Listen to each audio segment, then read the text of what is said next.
Today we had Lorie Blythe on today, phenomenal agent. And it's one of those things that she didn't really think about it for the longest time doing this in her career, but she was a registered nurse and then she transitioned into being a real estate agent. And it is phenomenal, her story and how she ended up changing what she did and now is still helping people. And she's certified in working with seniors, and she allows them to help her increase her business and everything, and it found her niche that she does phenomenally well with. So if you are looking for an agent, or if you are looking for somebody to talk about real estate, or you need to help somebody to transition as they're working in being a senior and everything and going to a smaller home or assisted living, she is the one you need to work with. So give her a call and definitely listen to the rest of this. Thank you. Welcome to Indy's Real Estate Gurus, your ultimate guide to the dynamic world of real estate in Indiana. And I'm Rick Ripma, your hardworking mortgage guy, and I've been in real estate and mortgages for over 24 years. And I'm Ian Arnold, a loan officer on Rick's hardworking mortgage team, and we are both with Advisors Mortgage Group. Together, we'll empower you with expert advice, market trends, and successful stories from guru realtors and local experts. Whether you're a homeowner, investor, or pro, join us as we navigate the thriving Indy real estate market. Now get ready to unlock the doors of success, one episode at a time. All right, so we have Lorie Blythe here, and thank you for joining us and everything. And so let's get into a little bit about your past, because I know now you're becoming a seasoned guru for real estate, but this wasn't your first career. No, I was a nurse prior to becoming a real estate agent, so I did that for over 20 years.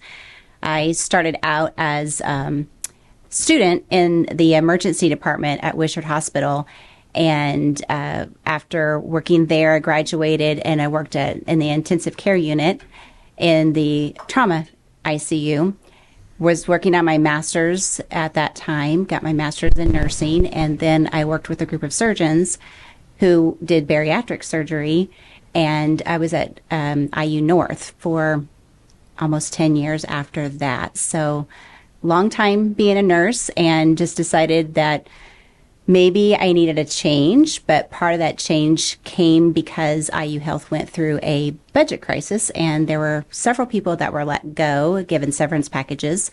I was one of those folks that got a severance package and had to find something different. So I bounced around different nursing jobs, didn't really find anything that was really hitting home.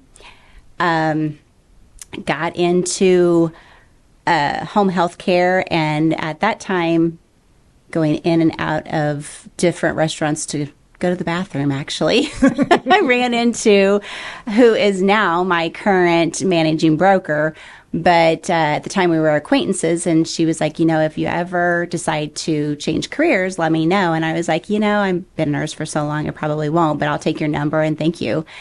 And so fast forward a few weeks later, I was in Hobby Lobby, and I met up with, I saw a former colleague of mine, and she was a nurse, and I hadn't seen her probably in 10 years or more, and just making small talk, and she said, how you doing? What are you doing these days? And I was telling her, and so I asked her the same thing. She goes, you'll never believe what I'm doing. I'm doing real estate. And I was like, shut up, no way. And so that was like my second little what is this real estate thing about?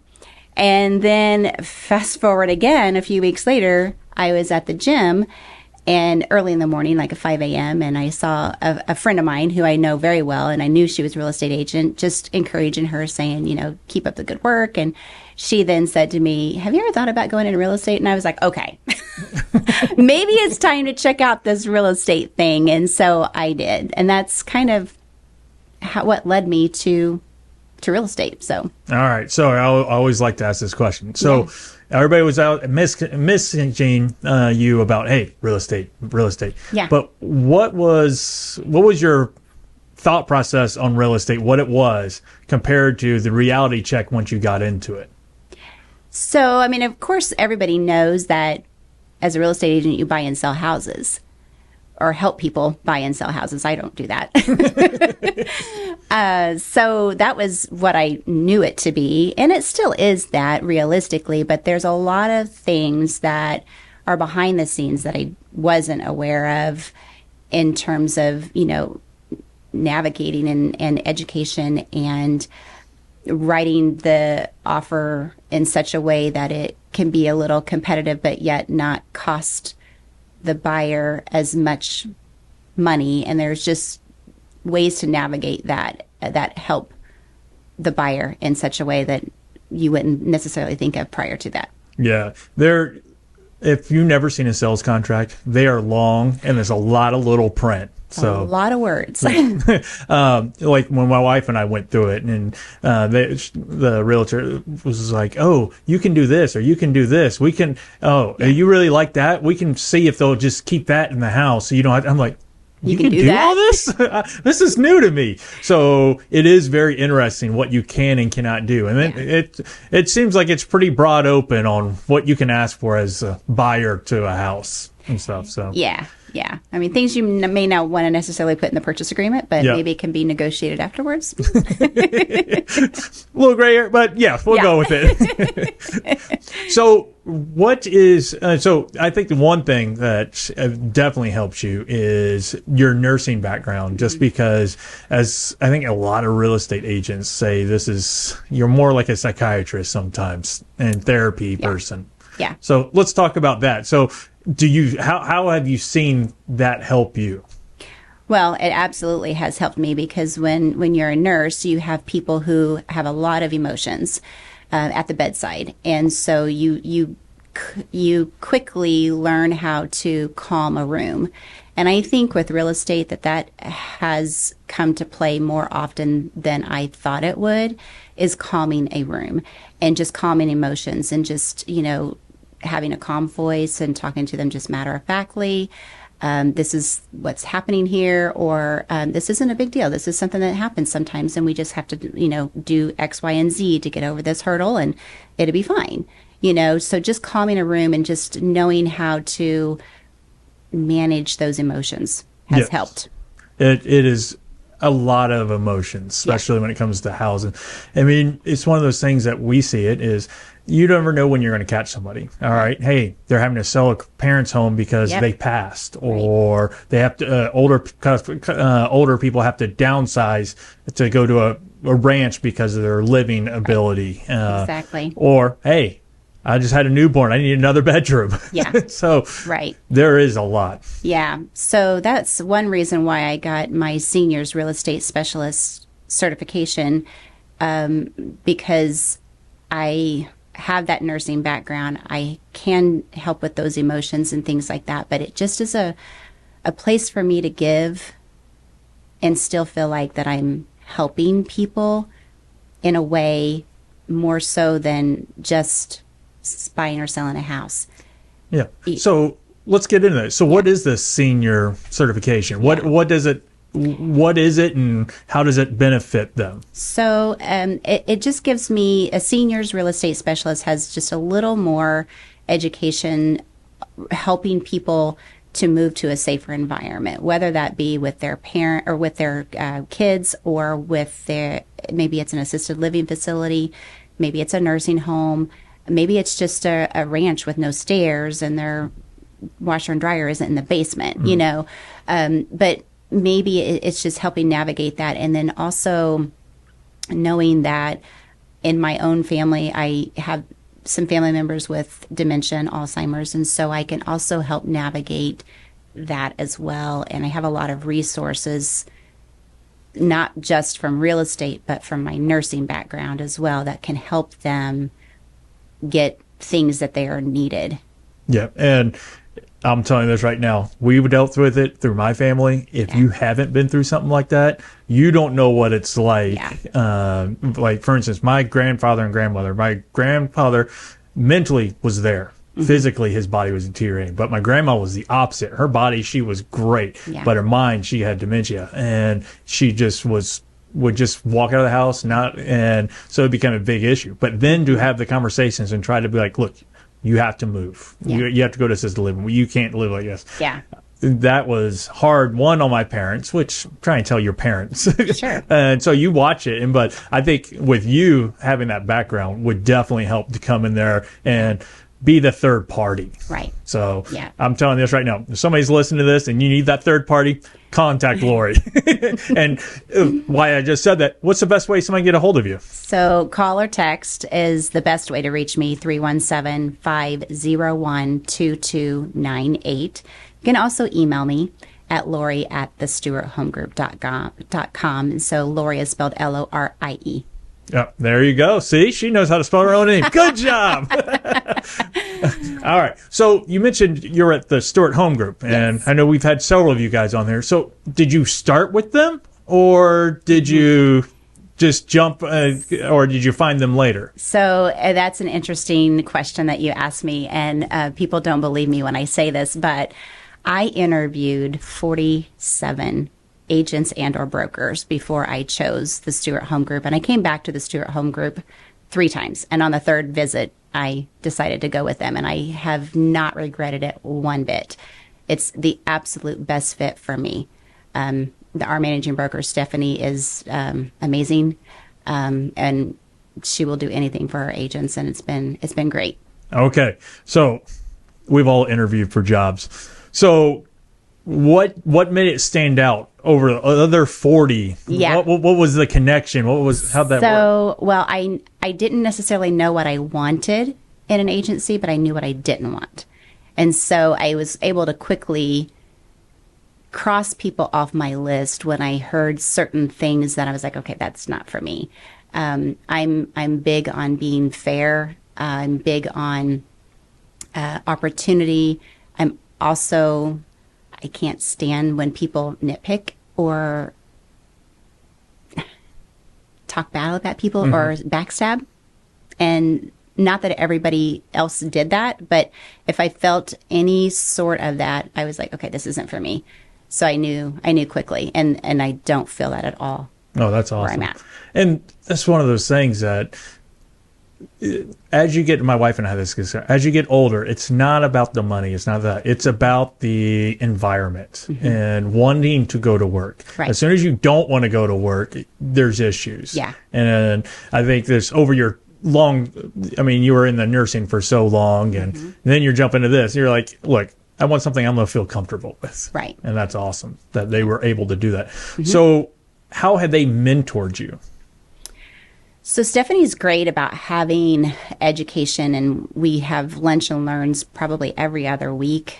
We also have impromptu just meetings where, okay, there's a new document out, we need to learn about this, or just something new that's in the industry that we need to know about. And she's really good about making sure that we have all of the resources at our fingertips. Yep. So is there a certain, when you got in and they're like, hey, here's a words of wisdom, is there anything that anybody gave you? Stephanie encouraged me to be myself, and that's probably the best advice that she gave me, is just be who I am and be real and true to myself. And she's really good about allowing us to brand ourselves, which I've done that. My logo, if you've ever seen it, it says Lorie Blythe, the real estate nurse. And so people are like, what does that even mean? And it's because I didn't really want to lose my identity as a nurse. I wanted to keep that.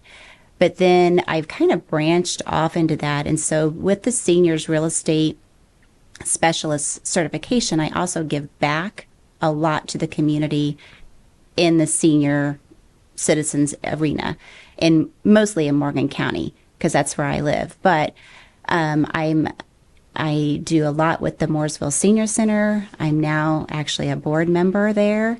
I also volunteer at a senior retreat in Martinsville, which is an adult daycare for mostly dementia.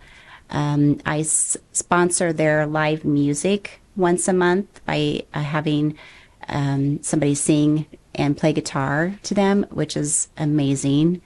I volunteer doing crafts there once a month. I also do bingo for the Mooresville Senior Center. I also sponsor movies once a month in Mooresville at the Mooresville Cinema, where seniors can come for free to watch a movie. They just bring a canned good that goes to the mission. And so I just do a lot of giving back to the community. I feel very blessed that I've been given this opportunity to make an impact, and I've always wanted to volunteer as a nurse, but I really didn't have the means or the time to do it, because 12-hour shifts, you just really don't get that opportunity. But now that I do, I thrive with that, and I love it. It just feeds my soul. That is awesome. Yeah. I mean, and I like that you found your niche. Yeah. Because there's a lot of agents out there, even ones that have been out there for a while, they don't really have their niche. Yeah. You found yours, and you've found out, all right, this is where I'm going to go. Yeah. This is where I'm going to invest my time at. That's phenomenal. Yeah. I mean, it's not that I love first-time home buyers. They're amazing to work with because of the education piece of it. But again, that comes back from my nursing. I did a lot of education, and it just kind of falls in there. But yeah, I really love the senior crowd. Well, it's a nice thing is sometimes a niche can get the wrong thought process. As you were just saying, is when I say niche, some people are like, well, that's only who I'm. No. I might focal most of 80% of my time there. Yeah. Because that's where my business comes from now. But I'm also, hey, you want an investment property? I know some. You need a first time home buyer? Let's go get you one. Yeah. Let's go do this. So sometimes a niche can get the bad thing, but guess what? A niche is just, my main priority is here to a point. Yeah. But then I'm still going to take care of other people too. Absolutely. So I always like to ask some good questions. So let's put the real estate side apart. Let's talk about you. So if I take away your phone, you cannot work for 24 hours. What do we catch you doing for fun? I'll probably be exercising. I am a personal trainer on the side too. I teach a fitness class, spin. It's a stationary bicycle. Okay. And so I teach that twice a week. And then I also have a few clients in the morning that I train. So exercise probably would be the thing that I would do. But yeah, take my phone away from me and I probably would freak out. That's most people. Most times I add to that, after you get done and having a heart attack on the ground and you stand up. But so what made you get in the spin classes and stuff? Well, I started out with a personal trainer and had that personal trainer for 8 years before I got my own personal training certification. But just being in the gym and seeing, and somebody asked me to fill in one time, and I did, and I thought, well, this is kind of fun, so I just kind of went with it. Yeah, I think classes are the way to do it, because my wife was a personal trainer for a little while, and she got tired of people not showing up and all this stuff, and it just irritated her so much. She was like, I'm done with this. Yeah, it doesn't really irritate me too much because I can usually fill in my gaps. If somebody cancels on me, I've got something else to fill that void with real estate, especially because I can okay, I've got my computer here, I got my phone, I can reach out to a few people, so that doesn't bother me so much. So do you bike on the streets, though? No. No? Okay. No, I had a bike at one point, and traffic scares me. Yes. Well, some of those bikers scare me. Yeah. We'll be driving down the street, and they'll be like, and I understand what they're doing, and I'm not going to, I don't try to also drive too close. So as soon as, but there are some dangerous roads at times. And I'm like, can you move over? Choose a different path. Yeah, I know. That's traffic just scared me too much. So no, I don't. I actually sold my road bike. Which I don't blame you. Yeah. I mean, the way, it's about 10 years ago, I think is about when it started taking off here in Indiana, and it just blew up. It's basically the way pickleball's blown up lately here. And you probably see a lot of that with yours. That's what you need to sponsor is pickleball courts. Pickleball. I've never played, but everybody says, oh, you need to. And so maybe I will one day. Just go out to a court, put up a sign. Hey, you want to talk real estate? There you go. I'm certified for seniors. They'll talk to you while they're not having to play. Right. But what was it? I brought my kids in during the summer last year, and they put a new park over here in Carmel. And I'm like, well, I'll take them over there for lunch, and they can go and play. They had a board with names. There was a long line. Pickleball court was filled with all. Really? Like, wow, this is what retirement looks like nowadays. Yeah. No, it's great though. I love it. No, I think one thing that I think COVID did to everybody is like you enjoy when you can go out and do stuff and be with people, because being locked in your house is not fun. No. You can't even go. They didn't want you to go to the grocery store, so you're like, oh, really? Can't do anything. But now, especially with the elderly, I mean, they can get out, they can see their friends, they can go be active, and that's the biggest thing, is being active at their age. Exactly. Because let's be honest, my parents are not the best of it, and hopefully they're not listening to this, but they're not as active since they retired. And I try to get them to be more, hey, go out, but they're not really sports people and stuff like I am, which is weird, but it's the way it works. Yeah. All right. So we'll get back a little bit more on the real estate side. Okay. All right. So how do you, I know you market for the senior citizens and everything. So do you use a CRM? Do you put them in there to follow up with them constantly? How do you keep pace with everybody? So, I mean, I do have a database and a spreadsheet of people that is your sphere, my sphere. I do social media. I'm in front of them a lot. And I think that that's the biggest thing, is I'm in front of them a lot. And these different events that I do help me to just, they recognize me. They're like, oh, there's Lorie, what you got for us today? I give away a lot of promo items, so chip clips and magnets that go on the refrigerator, and bags and notepads, and all the little trinkets that they love to pick up and keep. So Oh, where's the good stuff? The cookies, the candy. I have a little of that too. Oh, okay. So when you mention social media, is it mostly Facebook? Is it? So Facebook and Instagram mostly. I do LinkedIn sometimes, but honestly, I'm more on Facebook than I am anything else. So we're not going to see your dance moves and all that stuff? I will do that occasionally with my daughter. She's on the TikTok thing, and we'll occasionally do one of those dances, but no.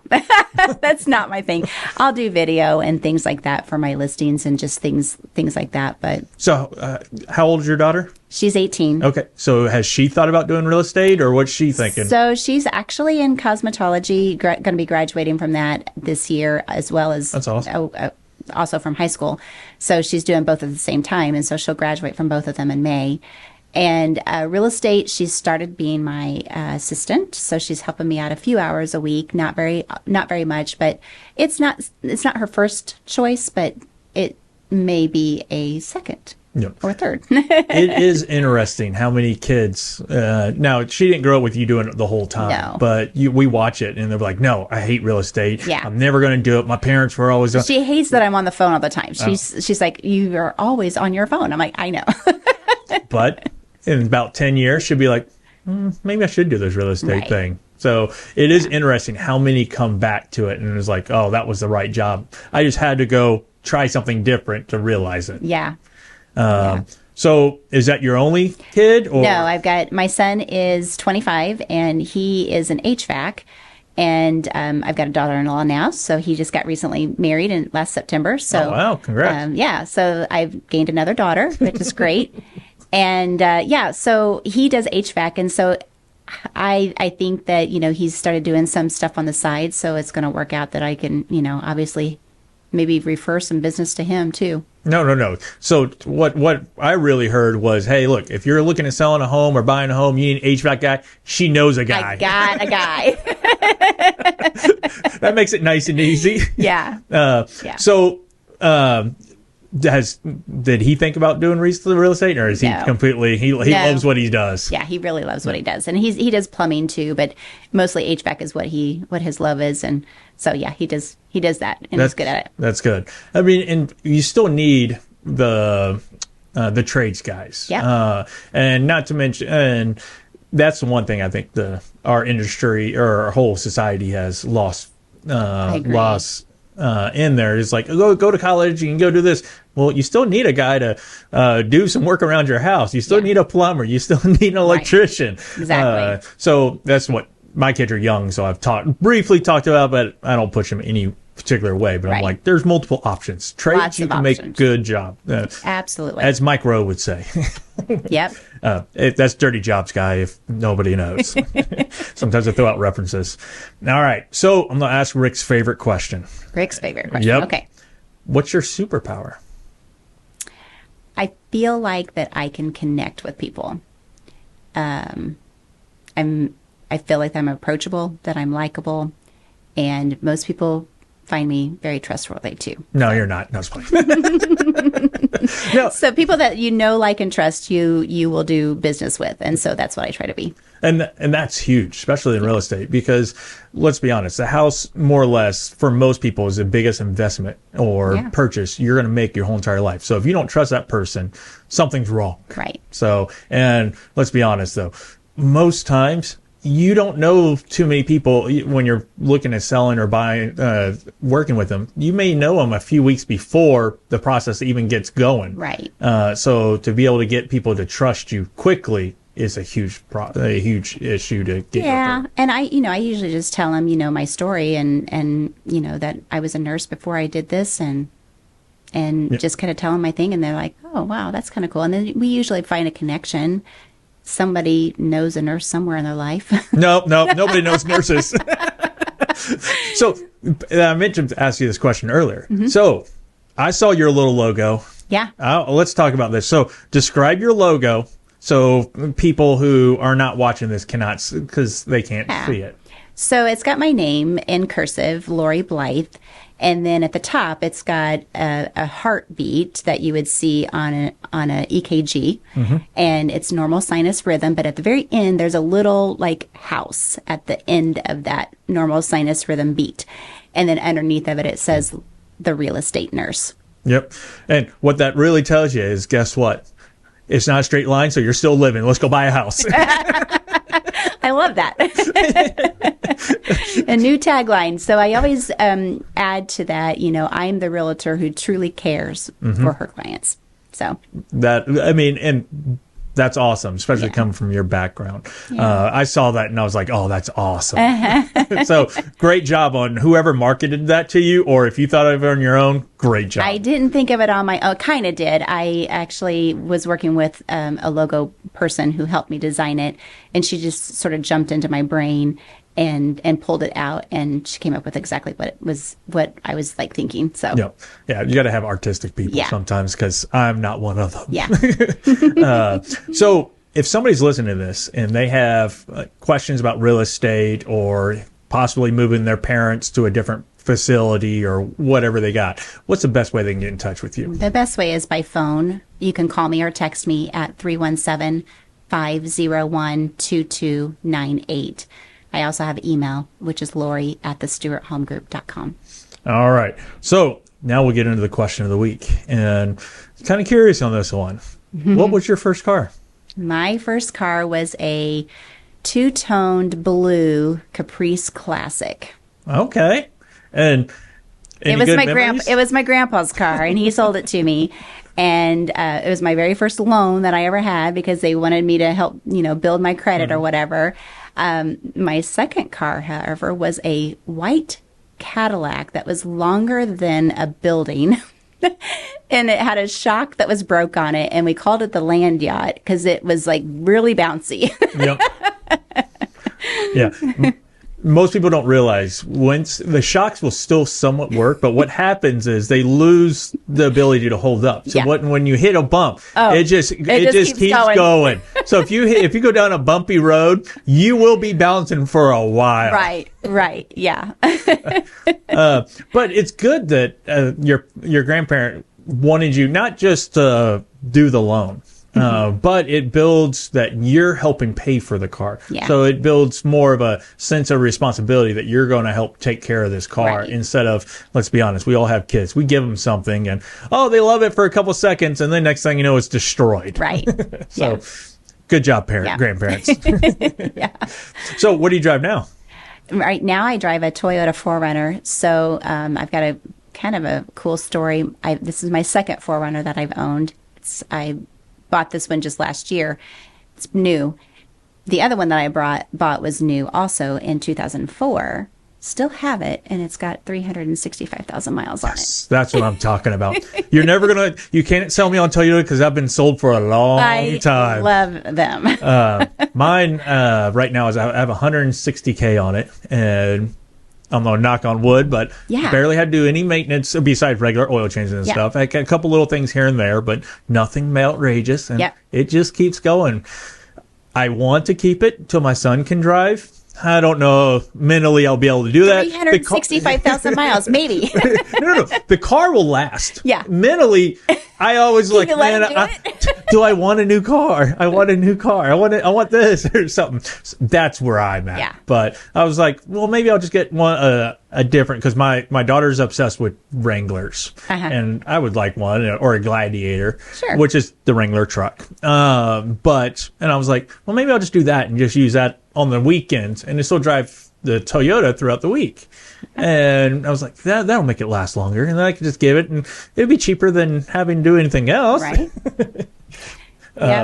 So, I know you're married. So what does your husband do? He works at Martin Marietta, which is a gravel pit, and he's worked there for almost 40 years. So not very long? Not very long. He is, I think, counting down the days to retirement. But no, he's worked there for a lot of years. So as soon as he retires, you're going to be like, all right, now you work for me. You're my assistant. So he actually does a little bit to help me out, with signs and stuff like that. So, yeah. I mean, I might put him to work a little bit more. Nothing more than working at the house, Yeah. Hey, go put these signs out, take some pictures. Let's go. Yeah. No, we also have my father-in-law has a 125-acre farm that we also do. And so wow. That keeps him pretty busy. Where's that at? It's in Monrovia. It's in Monrovia. Wow. Mm-hmm. You're a whole family just there. So can you even walk around town without people not knowing who you are? I know a lot of people. It's great. It's good for you, though. Yeah.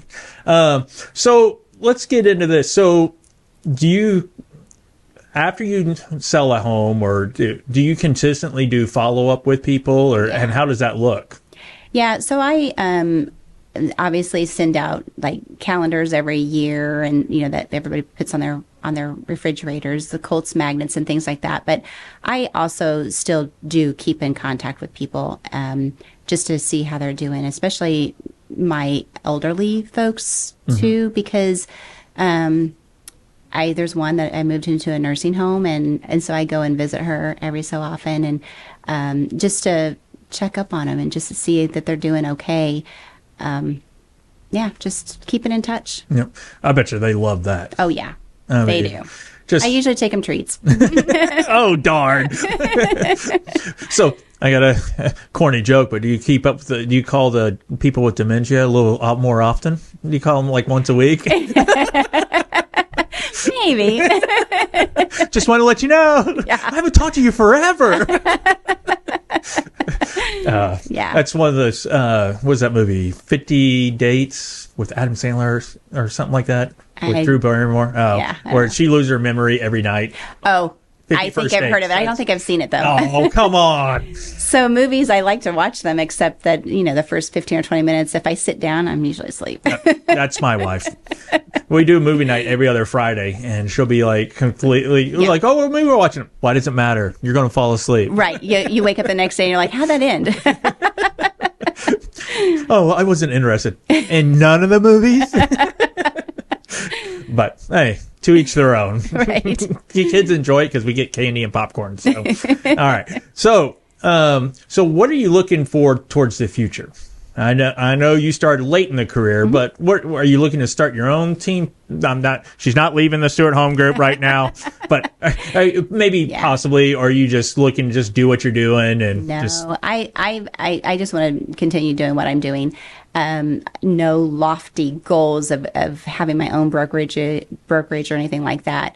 I just want to continue being me and help service the community that I am in. I've been asked to grow a team. I'm really just not interested in that. I just want to do me. Yep. It's a lot more stress at a certain time. Like if you were 19, 20, I'd be like, all right, now that might be different. But once you get to, you're just like, I just don't want to deal with it. Yeah. It's easy. It's easier just to do it this way. It's part of the reason why when I was looking for brokerages, I knew what I didn't want, and that's what I just didn't want. I don't want to have to be on a team or have to be a team. I just want to be able to be me. Yep, and you don't have to babysit. Your kids are out. You don't have to worry about them anymore. You don't want more kids. Yeah. All right. Any pets? No pets. It's funny. We had pets before we had kids, but when my last pet got hit by a car, it just was too much to deal with, and so we don't. But I have a grand dog now. Oh, what type? It's a lab. It's a lab. Okay. Yeah, our family was like, you can't go any, like if you get dogs or, I mean, I'm a cat person anyways, but my wife is not, so we get nothing. We got fish, and then we had a frog for a little while. Yeah. But you can fish, you can feed them, you can go on vacation, come back, feed them again. Yeah, but they die really fast. Yes, too. at times, We've yes. had fish over the years too, and they usually die. But it's like, oh, we got to go here, we got to go there. Oh, we got to go home and let dog out. We got to go. I'm like, that's just too much. Right. So I'm with you on the no pets right now. Yeah. So, all right. So let's go into more of the, what are you looking to do? Are you going to plan on doing real estate the whole entire time, or are you going to retire at one point in time, or are you just going to say, hey, look, I'll still be here for you even after I retire? I think that's kind of where I'm going to be. I don't know, because it doesn't feel like a job, really. I'm just helping people, and so I don't see myself stopping to retire just because I don't know. I just feel like that I'll probably do this for as long as I'm able. Yeah. I mean, it's not that stressful. It's a stressful job, but it's not overwhelming. 9 to 5, 9 to 6 every single day. You can make it what you want it to be. I mean, if you want to be busy, you can be busy, very busy. And if you need to be laid back, you can do that too. Yep. And the nice thing is what Rick and I've talked with people about is it's one of those jobs is once you do it for so long, then you start getting referrals. So you're not having to cold call a bunch of people and all that other stuff. You just get referrals. And let's get honest, once you get old enough, that might be just good enough where people just call you, hey, I'm ready to sell my home. All right, let's go do this. Yeah. So I love stories, and we've all made mistakes. And oh boy, we all learn from mistakes. I mean, we have all had new jobs. So is there something you did when you first got in the business that you're like, man, I should have never done that? Yeah. It was my very first listing, as a matter of fact, and I got multiple offers on it, and one of the offers was $5,000 above the list price, and that was before multiple offers was really a thing. It was just a very unique situation. Yeah. So the agent, I put in a listing that washer and dryer does not stay. So in the purchase agreement, we looked it over, and she snuck in washer and dryer in that it was going to be going with. And so I didn't notice it until after we already signed. And I went back to my seller, and I was like, I think I overlooked this.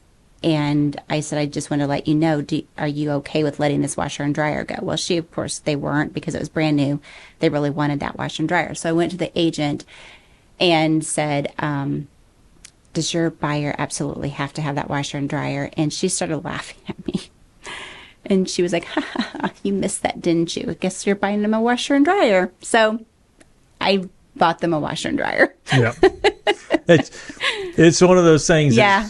I always look at that now. Yes. Hey, nobody likes making mistakes. But I will say this right now. The quickest way to learn is by making a mistake. And because you'll never make that mistake ever again in your life. And I haven't. But it's just one of those things. Like we've had last week, somebody was like, yeah, I went and wrote down the wrong number.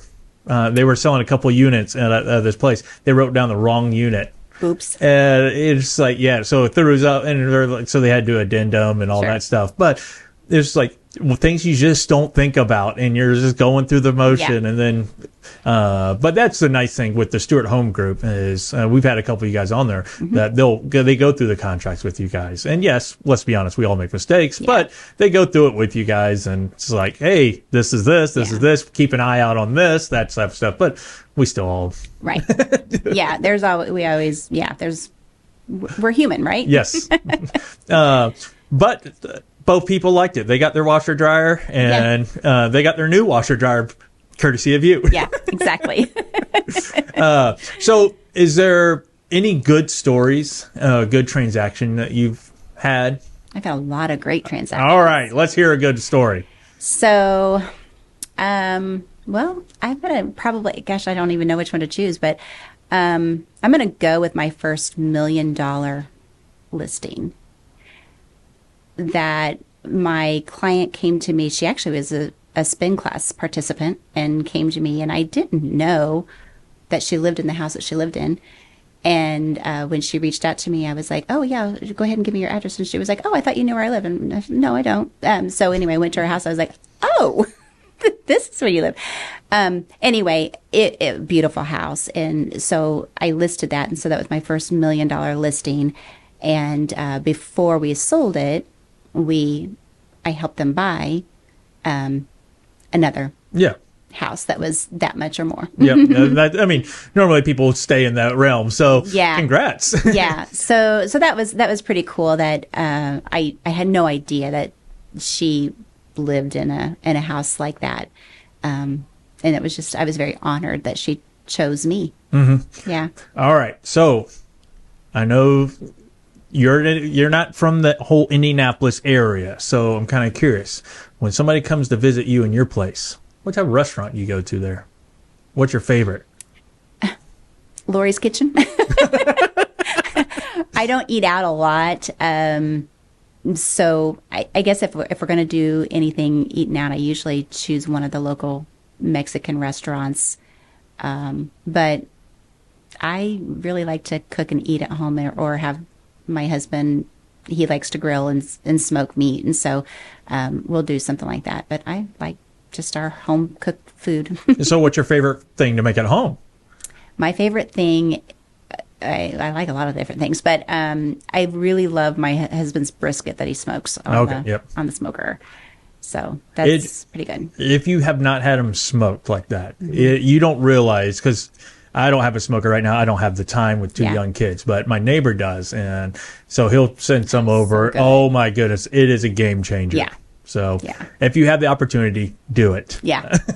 Yeah. It's so good. All right, Lorie. So if somebody's listening to this and they want to come to your house for some smoked brisket, what's the best way to get a hold of you? So they can call me or text me at 317-501-2298. They can also find me on social media. I'm on Facebook and Instagram, and I'm also have an email address, Lorie@thestuarthomegroup.com. All right. And to get a hold of Rick or I, just go to hardworkingmortgageguys.com. That is hardworkingmortgageguys.com. Lorie, thank you for joining us on our show. It's been a pleasure having you on. And thanks for inviting me. I'd like to have you and see how your career continues taking off. Yeah. And see how everybody just loves you. Well, thank you very much. I appreciate it. Thank you. Branch NMLS number 33041. Rick Ripma's NMLS number 6645889. Arnold NMLS number is 1995469. Equal housing opportunity. Some restrictions apply.